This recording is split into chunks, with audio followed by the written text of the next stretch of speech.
our struggles, our trials, our sufferings, like that, those of Joseph's, are offering us unseen gifts. Gifts that call us to step out of into the unknowns, into that which is not comfortable, that which teaches us how to become our better selves, the selves God calls us to become. But all of this depends on how we respond to the unseen gifts that we are given. So, what does all of this have to do with us this morning? Well, I think, when we look in Scripture and see these particular stories, then it has to also be made personal to us. And I can tell you that in my own life, there have been a few very key times that I have felt deeply disturbed. There wouldn't be any other way to say it. Facing a decision that was absolutely not an easy yes, and actually wondering if I should say yes at all, and half the time wanting to run for the door. And in fact, these were times that it would not at all have been recorded about me in Scripture, right, if I was in Mary's position or anybody else's position, that I was full of trust or faith. It was a whole lot more like a wrestling match with a lot of lament, far more like so many of David's Psalms, far more like Gideon, who lays out his fleece multiple times, right? And far more like Sarah, who laughed. I have laughed and cried and gotten angry and begged for a sign. Have you ever felt this way? Knowing that you were faced maybe with making a decision that would have been unnervingly comfortable with where you are. Maybe you had no idea where it would lead. Maybe you felt the feelings that we feel in our body, right? The nauseousness, physical sickness, waking up in the middle of the night sweating. Because this is what happens when we're in the midst of those decisions. Is there an unseen gift that you can now see in your yes that you couldn't see when you were in the midst of it? Maybe you're there now, in the middle of a decision. And you know that you've been hearing from God, but it's terrifying. Have you treasured up your encounters with God in your heart? Have you treasured up the little bits of wisdom that He has sent you through others?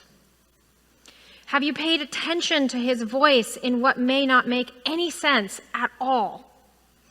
Or do you sit here today knowing that you've been running and you've been doing a really good job running and ignoring His voice? Maybe you actually are not sure yet how to discern the voice of God. Are there things you want to be able to see in your life that can't happen unless you say yes to something that makes you afraid because you can't control its outcome? And you know it. Sometimes when we are going to give life to something that feels like the life will never come, we have to say yes anyway, because the unseen gifts are those that require our trust. And we cannot know the outcome, but we have to be willing to be changed in the process. And in doing so, we are able to stay. Well, I guess we can't actually do so unless we stay wholly tethered to God and His desire at work in us that produces a richness of grace as we go. Because here's what I know about some of these yeses, and I don't compare any of my own situations to Mary's. But I know that we learn so much, and I know that we learn to let go of so much. And often that so much is all of the false selves that we've been feeding, all of the ones that aren't actually who we are meant to be. And we become. And most of the time, we have no idea who we're becoming. Yeah, that's really very relatable. And inviting God into our lives and into our decisions is rarely easy, but it's always best. Inviting God into our major decisions It's rarely easy, but it's always best. Even if the best is not seen for many years. Like Joseph, I have been very set on one decision, a decision that seemed to make the most sense. It was the most practical decision. And I also may have had the desire to make that decision for the right motives. But when I invite God into my life, into my decisions, sometimes God interrupts those decisions. I know in my life, God has never interrupted my major decisions with visions or dreams. I've had visions, I've had dreams that were very significant, but never ones that would direct a major decision. Most of the time I'm like, what the heck does that mean? And I have to sit with it for years until the purpose has become clear at some point. But Joseph was very different in that situation. For me, more often than not, it's like I'm journaling and I'm praying. This is how discernment works. It's when I take silence and I'm like, okay, this is what I'm going to do. I'm a doer, so or at least I used to be. God has kind of paused my entire life right now. But I used to be a doer, and it's like I make decisions, I make things happen. Seems to be the best decision. Let's make it work.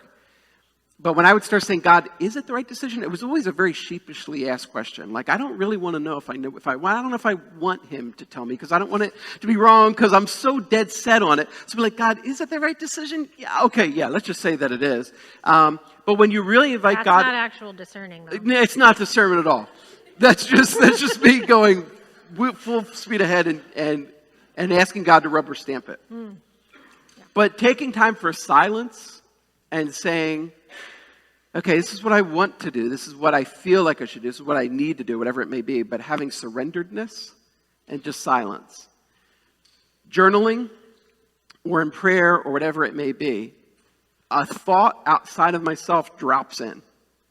And it's like, well, that I didn't think about at all. That's a totally different thought. What do I do with that?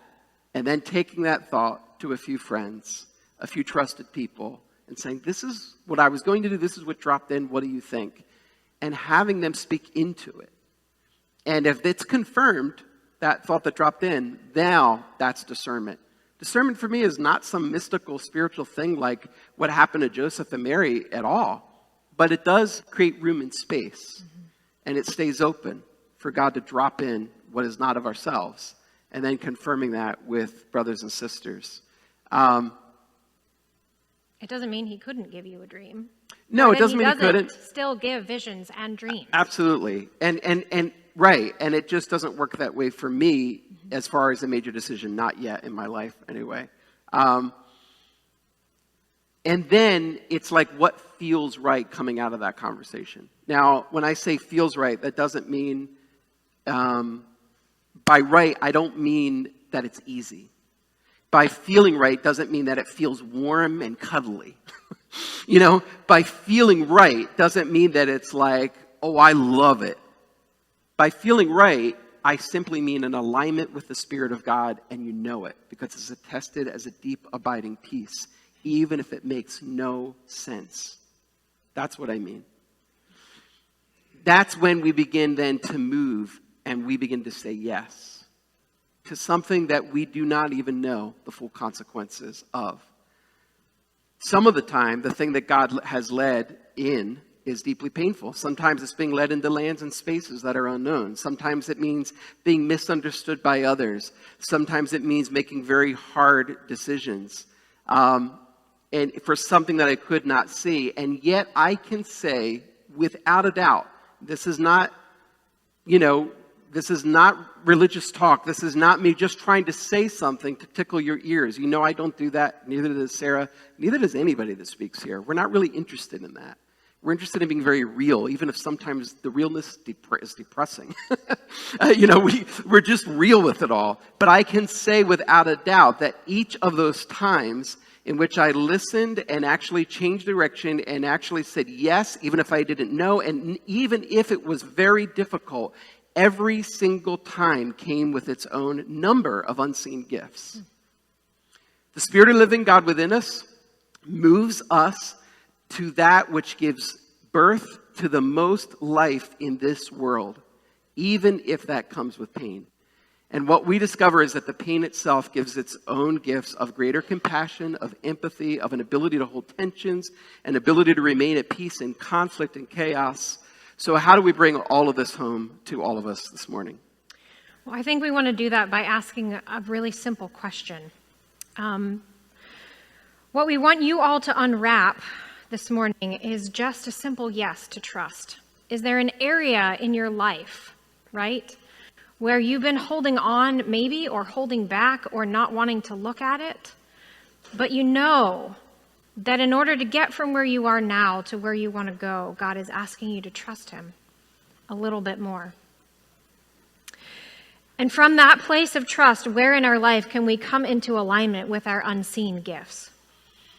Because we may be seeing nothing but barriers and difficulties in a particular area of our life.